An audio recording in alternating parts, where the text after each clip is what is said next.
汤里必备的姜，彭丽珍连煮过的渣渣都不会丢。加蒜头、酱油、盐巴爆炒的姜渣，有个逗趣的名字叫姜酥笋，可以直接当零嘴，也能炒菜。所以这个姜渣以前直接丢掉，浪费了，干脆拿来入菜，不会活送。加黑还干净的米的啊，这是客家美德。姜渣炒出像葱酥一样的质地，拌炒鲜虾，搭配辣椒点缀，就非常够味。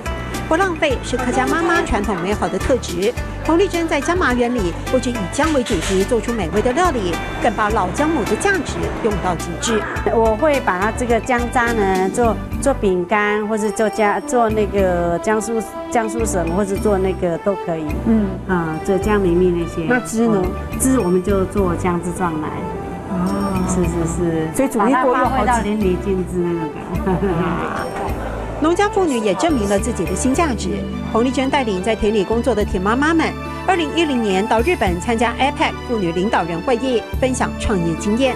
不单只是我们的那个子女，可以有一个就业的机会，而且还邻近的一些学生啊，这些家政班员的儿女啊，都会来这边上班。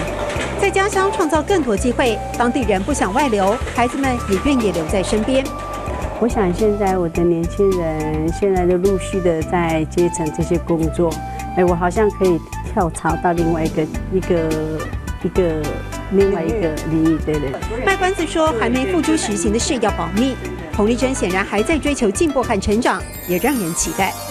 彭丽珍的成功之道，或许就在于她的无私及分享。在成功的成为了农村妇女创业模范之后，她想为更多人服务，开拓更多的人生价值。唔會好餸，也係客家人嘅味道。唔會好餸，也係客家人嘅味道。